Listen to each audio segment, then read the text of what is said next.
오늘도 병진 매니저님과 함께하는 스탁벅스 문을 열었습니다. 매니저님 안녕하세요. 안녕하십니까. 네, 한국은행이 몇 년 만에 기준금리를 내렸잖아요. 네. 이게 드디어 물가가 안정화가 된 건지 앞으로 시장에 어떤 영향이 있을지 궁금하거든요. 네. 지금은 시장이 강보합권에서 움직여주고 있는데 오늘장 어떻게 보실까요? 네, 오늘장 굉장히 좋은 여건이 좀 마련이 되고 있다라고 보시면 될 것 같고요. 이 한국은행의 기준금리는 정말 깜짝 기준금리 인하였다라고 보시면 될 것 같고, 이에 따라서 국내 시장에도 좀 변화의 조짐이 나타나고 있어요. 예를 들면 뭐 반도체 관련된 종목들이 좀 오르고 있다라든가, 반도체 관련된 종목들이 오르고 있는데 또 그냥 오르는 게 아니라 뭐 레거시 반도체 종목들, 전공정 관련된 종목들이 좀 오르고 있고 HBM 관련된 반도체 종목들은 또 빠지고 있거든요. 네. 이거는 제가 오늘 오후장 직설 통해서 좀 추가적으로 설명을 드려보도록 하겠습니다. 자, 한국은행이 38개월 만에 금리 인하를 대대적으로 좀 진행을 했습니다. 이 내용을 제가 한번 살펴봤는데 물가 상승률이 뚜렷한 안정세를 보여줬다라는 얘기가 밝혀졌고요. 그리고 9월 중에 물가 상승률은 1.6%밖에 되지 않는다라는 얘기 나왔고, 가계주체에 대한 증가세도 굉장히 둔화되고 있으면서 좀 안정화로 찾아가고 있다. 그리고 외환시장의 리스크도 다소 안정화되었다라는 소식이 나오면서 앞으로 이제 금융시장에서 좀 주목해봐야 될 거는 금리 인하 속도, 그리고 중동 리스크, 중국의 경기 부양책을 주목해야 된다라는 내용이 밝혀졌습니다. 그래서 이 세 가지 키워드에 따라서 테마가 좀 형성이 될 수 있고, 이에 따라서 시장도 좀 변동성이 보여줄 수 있을 것 같은데, 전반적으로 금리 인하는 증시에 굉장히 큰 호재이기 때문에 제가 봤을 때는 국내 시장은 무난하게 또 상승세를 좀 이어갈 수 있겠다 이제 보여지고요. 우리나라 같은 경우에는 9월 중 소비자 물가 상승률이 1.6%, 군월 상승률은 2.0%죠. 근데 미국 CPI가 간밤에 또 발표가 됐었잖아요. 미국 CPI를 또 살펴보면 소비자 물가는 전년 동월 대비 2.4%, 근원 소비자 물가는 3.3%로 미국도 굉장히 좀 안정적인 흐름이 좀 나와주고 있어요. 네. 이런 부분 때문에 미국에서도 오스틴 굴스비 총재님 같은 경우에서도 이 정도면은 뭐 거의 골디락스 수준이다. 뭐 물가 상승률 이 정도로 2%대로 안정적으로 유지되고 GDP 상승률 2.5에서 3.0, 그리고 뭐 실업률 4% 이대로 유지만 하면 된다라는 얘기가 나올 정도로 굉장히 매력적이다. 그리고 이제 미국 CPI에 대해서 제가 추가적으로 좀 설명을 드려보면 이 주거비에 대한 하락이 굉장히 중요한 부분이에요. 미국 소비자 물가 지수의 이제 구성 품목 중에는 주거비에 대한 부분이 굉장히 큰 부분이거든요. 근데 주거비가 좀 하락하고 있는 부분 때문에 굉장히 만족했던 연준 의원님들이 있었습니다. 윌리엄스 총재님이나 굴스비, 박힌 연준 위원님들이 현 물가 경로에 대해서 만족감을 표시를 했고요. 뭐 물론 이에 반대를 하고 11월 달에 당장 50bp 인하가 아니라 뭐 25bp 인하를 해야 된다라는 연준 위원님들의 의견도 있었습니다만, 주거비가 가장 큰 품목을 좀 차지하는 부분이잖아요. 사실 뭐 주택 가격 관련된 주거비가 떨어지고 있다라는 부분 자체가 방향성은 그대로 인하 쪽으로 가고 있다라고 보시면 되겠습니다. 미국 시장을 어제 보면은 엔비디아도 뭐 저점 대비해서 25% 오르고, 어제 같은 경우에도 엔비디아의 블랙웰이 향후 12개월 동안 모든 생산량이 판매가 됐다라는 소식 나오면서 추가적인 좀 상승세를 보여줬기 때문에 국내 시장에서도 이에 변화에 따라서 좀 맞춰서 템포를 맞춰가야 된다라고 생각하고요. 오늘 이제 국내 시장을 보면 뭐 반도체 관련된 종목들, 그리고 뭐 2차 전지 관련된 종목들 뭐 저점 대비해서 많이 올랐음에도 불구하고 전혀 뭐 하락하지 않고 잘 가격 추세를 유지를 하고 있기 때문에 앞서서 말씀드린 것처럼 앞으로 금리 인하 속도와 중동 리스크, 중국 경기 부양책 이 세 가지 포인트, 투자 포인트로 삼아 보시면서 오후장도 계속해서 매수 전략으로 가보시면 좋겠습니다.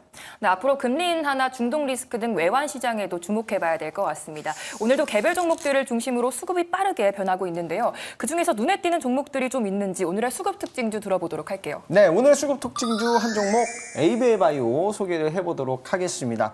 ABL바이오가 오늘 오전부터 굉장히 크게 이제 상승세를 보여줬는데, 아무래도 이제 지난주에 나왔던 이슈가 재부각되는 것 같습니다. 네. 머크와 협력을 해서 이 키트루다 병용치료 관련된 이중항체 기술력을 입증할 수 있는 기회가 생겨서 오르고 있다라고 보시면 될 것 같고요. 머크가 ABL103과 이 병용치료를 할 수 있게끔 키트루다를 무상으로 공급을 해줬습니다. 이렇게 돼서 안정성과 유효성을 평가를 하겠다라는 내용이 나왔고요. 이런 이 빅파마 기업들이 키트루다를 무상으로 이제 공급해주는 것 자체가 굉장히 이중항체가 뛰어난 기술력이기 때문에 이렇게 이제 진행이 된다라고 보시면 될 것 같고요. ABL103 같은 경우에는 면역세포 활성화 단백질인 4-1BB 이거를 이제 동시에 표적으로 삼는 이중항체라고 보시면 될 것 같고요. 기존에 이제 4-1BB 같은 경우에는 T세포 활성화를 통해서 높은 항암 효과를 달성하긴 하는데 독성이 굉장히 높았습니다. 그래서 단일 항체로는 개발이 굉장히 어려운 부분이고 실제로 브리스톨 마이어스킵이나 화이자 같은 기업들은 단일 항체로 개발을 시도했는데 간독성 때문에 임상을 실패를 하기도 했거든요. 그런 부분이라서 ABL 바이오 같은 경우에는 그래바디 T 플랫폼을 통해서 4-1BB 항체를 종양 미세 환경에서만 이거를 활성화시키는 전략을 통해 가지고 기존의 이제 단일 항체보다 이 부작용을 현저하게 줄여서 약품의 이제 반감기나 효과를 좀 올려줄 수 있는 그런 이중항체 기술력을 가지고 있다라고 보시면 될 것 같고요. ABL 바이오 같은 경우에는 뭐 브리스톨 마이어스킵이나 머크로부터 각각 옵티보랑 지금 키트루다를 무상으로 공급받아서 글로벌 신약 이중항체의 이 기술력을 뽐내기 위해서 준비하고 있는 기업이라서 오늘 오전장 수급 특징주로는 ABL 바이오를 선정을 해봤습니다. 네, 오전장 수급 특징주로 ABL 바이오 말씀해 주셨습니다. 그렇다면 오후장 수급 특징주는 어떻게 될까요? 네, 오후장 수급 특징주는 반도체를 이제는 좀 보셔야 된다. 네, 제가 반도체 굉장히 좋아하거든요. 왜요? 내가 한때 반도병진으로 또 불렸던 부분이 있기 때문에 네. 여기서는 이제 커피를 만들지만 다른 방송 다른 코너에서는 이제 반도체 주식을 많이 소개를 했었던 그런 이력이 있습니다. 네. 반도체 관련된 종목들이 좀 변화가 좀 나타나고 있어요. 이전에 이제 HBM 관련된 종목들이 아니라 이제는 뭐 레거시나 전공정 장비 쪽이 굉장히 강한 흐름 보여주고 있고요. 오후장 HPSP를 여러분들 좀 주목을 해보셔야 된다. 좀 설명을 드려보도록 하겠습니다. 물론 2분기 실적은 그렇게 좋지는 않았어요. 반도체 장비 업종들이 2분기 실적은 좋지는 않았습니다만 3분기부터는 굉장히 좋아질 수 있다. HPSP 같은 경우에는 2분기 실적으로 봤을 때는 그래도 뭐 많이 감소한 부분이 있지만 영업이익률은 여전히 44%로 유지 중이다라고 보시면 될 것 같고요. 상반기 실적이 안 좋았던 이유는 비메모리 업체들의 이제 투자가 부재했던 부분 때문에 HPSP의 실적이 좀 떨어졌던 부분이고 하반기부터는 이 비메모리 업체들과 파운드리 향 쪽으로 수주가 좀 나와줄 수 있는 상황이 만들어지고 있고요.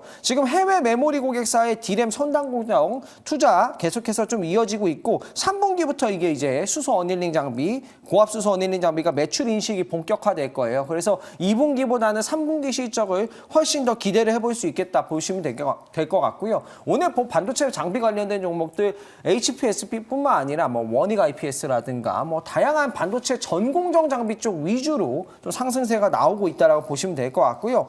내년도에 HPSP는 생산 캐파가 2배로 늘어납니다. 네. 2배로 늘어나면 당연히 뭐 매출 같은 부분도 잘 나오기 때문에 생산 캐파가 늘어나는 게 이제 호재 소식이다라고 보시면 될 것 같고요. 고압 습식 산화 공정에 대한 신장비 테스트 결과도 굉장히 좀 잘 나왔고 신장비를 수주할 수 있다라고 보시면 되겠습니다. 반도체가 이제 좀 미세 공정이 계속해서 되고 있잖아요. 네. 점점 5나노, 뭐 3나노, 2나노, 지금 TSMC는 2나노 공장 짓겠다고 하면서 투자를 본격화하면서 HPSP 같은 회사들의 장비를 좀 납품해서 가져가고 있는 상황인데 미세화 공정이 되면서 고압 수소 어닐링 장비가 뭐 반도체 비메모리 그리고 메모리, 그리고 낸드 쪽에 계속해서 들어가고 있다라고 보시면 되고 비메모리 쪽에서는 28나노부터 고압수소 어닐링 장비 쓰기 시작했고요. 메모리 디램 같은 경우에는 1B, 그러니까 뭐 15나노미터나 16나노미터 미만부터는 계속해서 고압수소 어닐링 장비 쓰고 있습니다.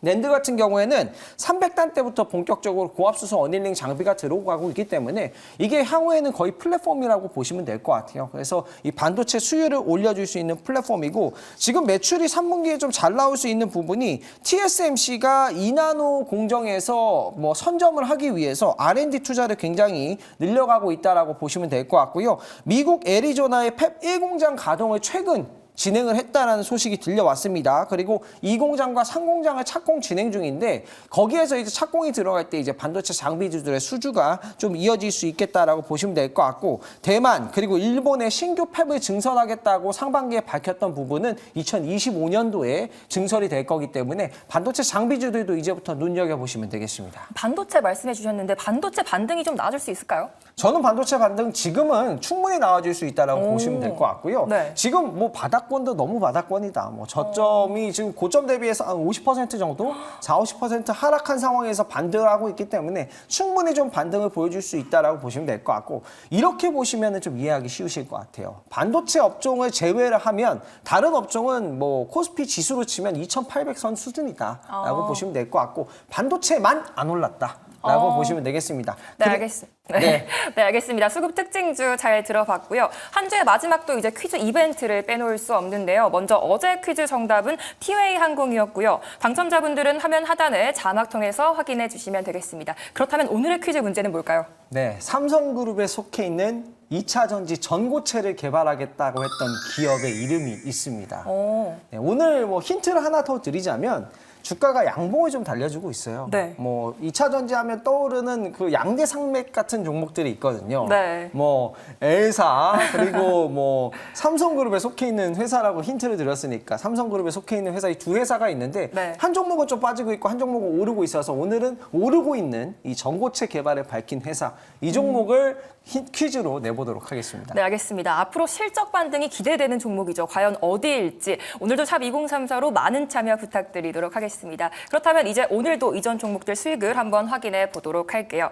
투자해놓은 시간에 소개해 주셨던 종목인데요. 어제도 리뷰를 했던 종목이에요. 리가켄바이오가 40% 수익 중에 있습니다. 어제 추가 상승 나와줄 거다라고 하셨는데 정말 추가 상승이 나와줬어요. 계속 네. 홀딩해봐도 괜찮은 건지 어떻게 보실까요? 네, 어제 리가켄바이오가 굉장히 좀 좋은 소식이 나오면서 네. 올랐습니다. 오노약품과 기술계약 체결을 했다라고 보시면 되겠고요.